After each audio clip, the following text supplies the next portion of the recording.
The fact is that if you sit down and think logically and question it and try to understand, is it logical, is it rational, is there any evidence of it, then you will realize that no religion will stand up this kind of scrutiny. And that is why religious people don't have logic, reason, evidence, they have sentiment. Mm. The only thing that can defend their belief, irrational belief, is sentiment. The moment you expose the illogical aspect of their belief, the irrationality of it, the stupidity of it, they get emotionally hurt. But that's the only thing they can do. It's totally understandable that they get emotionally hurt. What else they can do? Obviously, they can't provide any evidence, they can't provide any logic, they can't prove it any which way. So the only defense they have is sentiment. बिस्मिल्लाहिर्रहमानिर्रहीम। अस्सलाम वालेकुम दोस्तों आज हम बात करेंगे कि जावेद अख्तर साहब जो कि एक बहुत ही ज़बरदस्त किस्म के शायर हैं और उनकी शायरी और उनके बहुत सारे लिखे हुए गीत और गाने जो हैं वो हम फिल्म्स में सुनते भी रहते हैं।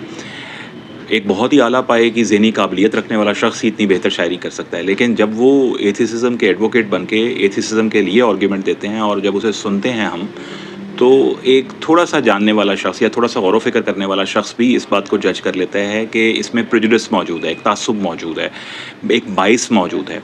मैं ये सब बातें क्यों कह रहा हूँ और इस एलिमेंट ऑफ बाइस को आपके सामने क्यों रख रहा हूँ, उनके जब इंटरव्यू सुनते हैं उसमें से एक क्लिप मैं इस वीडियो में भी लगा दूँगा, तो वो ये कहते नज़र आते हैं कि जितनी भी रिलीजियस डोमेन में लोग हैं या रिलीजियस लोग हैं वो बहुत ही इलॉजिकल गुफ्तगू करते हैं।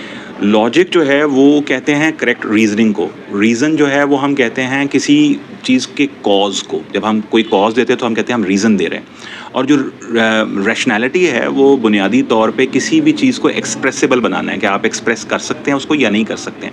अब अगर हम लॉजिक, रीज़न और रैशनैलिटी को ही ले लें तो हमें ये मालूम है कि ये पूरी कायनात जिसको हम कायनात समझ रहे हैं ये एक ज़मीन है, यानी एक प्लैनेट है। इस प्लैनेट के अपने एक लॉज ऑफ फिज़िक्स और लॉज ऑफ नेचर हैं, लेकिन जितनी भी और यूनिवर्स का हिस्सा है उसके हवाले से साइंस ही हमें ये बताती है कि बाकी हर यूनिवर्स के हिस्से में बहुत चांसेस हैं, और तकरीबन सर्टेनिटी के लेवल पे साइंस इस बात को एडमिट करती है कि वहाँ पे ये लॉज ऑफ फिज़िक्स नहीं हैं जो ज़मीन पर पाए जाते हैं, वहाँ ये लॉज ऑफ नेचर नहीं हैं जो ज़मीन पर पाए जाते हैं, विच मीन्स कि वहाँ के लॉज हैं ही और वहाँ की फ़िज़िक्स है ही और तरह की, वहाँ की केमिस्ट्री और तरह की है, और बायोलॉजिकल बीइंग एग्जिस्ट ही नहीं वहाँ पे कर रहा।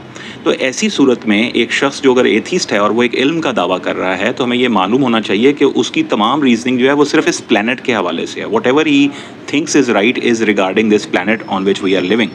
यूनिवर्स नहीं कहना चाहिए उसको, क्योंकि यूनिवर्स जो है उसमें तो लॉज ही जब डिफरेंट हो गए तो साइंसेस डिफरेंट हो गई, साइंसेस डिफरेंट हो गई तो फिर उसकी कैलकुलेशंस जो आप करेंगे उसके लिए जो आपने इल्म इन्वेंट किया वो मैथमेटिक्स है, वो भी डिफरेंट हो जाएगा, वो उसको डिफरेंट तरीके से कंसीव करेगा। तो ये ऐसी सूरत में एक शख्स जो प्लैनेट अर्थ पे बैठा है वो ये कहे कि हम सारे लॉज को जान गए हैं, फिज़िक्स हमें समझ आ गई है, मैथ्स हमें पता है, हमारी कैलकुलेशंस करेक्ट हैं, यूनिवर्स का के अंदर कोई और तगय्युर है ही नहीं, तो ये असल में नॉन साइंटिफिक गुफ्तगू है। जावेद अख्तर साहब का ये कहना कि हमें ये पता है कि ये दुनिया कितनी पुरानी है, हमें ये पता है कि ये यूनिवर्स कितनी पुरानी है, रिलीजियस लोगों को नहीं पता, तो भाई आपको जो ये पता है कि ये यूनिवर्स कितनी पुरानी है वो इसी अर्थ के ऊपर बैठ के आपकी मैथमेटिकल कैलकुलेशंस हैं उन लॉज के तहत जो यूनिवर्स के दूसरे हिस्सों में एब्सेंट हो जाते हैं या चेंज हो जाते हैं। तो कम अज़ कम इस गरूर से और इस तकब्बुर से और इस एरोगेंस से निकलिए। ये इल्म के लिए ज़हर कातिल होती है एरोगेंस, जब आप कहते हैं कि मुझे मालूम है। नहीं, हमें अभी बहुत चीज़ें नहीं मालूम हैं। बड़े बड़े लोग जो इस दुनिया में गुजरे, जैसे सोक्रेटिस था तो वो कहता था I know that I know nothing. तो जावेद अख्तर साहब जो हैं उनको कम अज़ कम सोक्रेटिस से सीख लेना चाहिए कि अभी बहुत कुछ मालूम करने को है, और वो लॉज और वो साइंस के कवानीन या वो मैथमेटिकल फार्मूलाज, इक्वेशंस या सिंबल्स जिसके ज़रिए से हम सिर्फ इस प्लैनेट अर्थ को कंसीव कर रहे हैं, ये काफ़ी नहीं है पूरी यूनिवर्स को समझने के लिए। जब हम खुदा के तसव्वुर की बात करते हैं तो डेफिनेटली वो सिर्फ यूनिवर्स का तो गॉड नहीं होगा ना, ऐसी जगह जो अभी वजूद में नहीं आई फिर वो उसका भी गॉड होगा। हाइपोथेटिकली स्पीकिंग अगर कोई खुदा है भी तो फिर वो बड़ा खुदा होगा ना, वो इतना छोटा तो नहीं होगा कि वो प्लैनेट अर्थ के किसी लॉज के अंदर आ सके। تو اس پر اگر آپ ایویڈنس مانگنا شروع کر دیں گے کہ نہیں ہمیں ابھی پوری یونیورس کے تو لاز پتہ نہیں ہے، پوری یونیورس کا میتھس تو پتہ نہیں ہے، اس کی فزکس تو ہمیں پتہ نہیں ہے، ہمیں لاز آف نیچر تو ساری کائنات کے نہیں پتہ، مگر جو زمین کے لاز ہمیں پتہ ہیں اس کے اندر خدا کیوں نہیں سمجھ آ رہا؟ بھائی اس لیے سمجھ نہیں آ رہا because God is a reality which is beyond and within the universe. یعنی یونیورس چلتی بھی اس کے مطابق ہے، اور اس کے باہر بھی جو خدا کا تصور ہے وہ اتنا بڑا ہے کہ وہ یونیورس سے بڑا ہوگا تو یونیورس اس نے بنائی ہے نا. اگر کوئی خدا کا تصور ہے تو وہ تصور اتنا بڑا ہوگا کہ اس نے اس یونیورس کو بنایا ہے.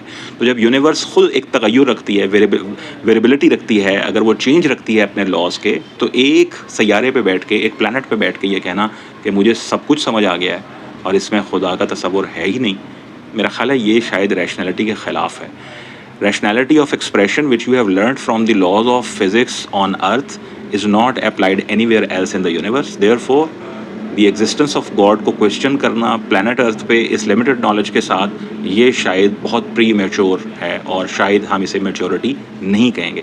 اس بات پہ غور کیجیے گا کہ یہ ساری گفتگو جو ایسے لوگ جن کے پاس limited knowledge of earth کے laws ہے اور یونیورس کو بھی وہ جان نہیں پائے، پہچان نہیں پائے. نیل ڈیگراس ٹائسن کہتے ہیں کہ کچھ ایسی یونیورسز ہیں جو ہم سے اتنی دور چلی گئی ہیں، کچھ ایسی گلیکسیز ہیں جو ہم سے اتنی دور چلی گئی ہیں کہ ہم اسے کبھی نہیں جان پائیں گے، کبھی نہیں دیکھ پائیں گے. وہ شخص زمین پہ بیٹھ کے اگر ایسا کہتا ہے تو پھر وہ ایروگینس ہے، اور یہ ایکچولی پوائزنس ہے for knowledge, for wisdom and learning. Be humble رہیں گے تو آپ کو بہت لرننگ ہوگی. جاوید اختر صاحب بہت بڑے شاعر ہیں، ان سے بھی یہی ریکویسٹ ہے کہ تھوڑی سی ہیوملٹی لائیں اور چیزوں کو تھوڑا سا بڑے دل اور بڑے ذہن سے سمجھنے کی کوشش کریں. اپنا بہت خیال رکھیے گا. اسی طرح کی کسی اور ویڈیو کے ساتھ پھر حاضر ہوں گے. السلام علیکم.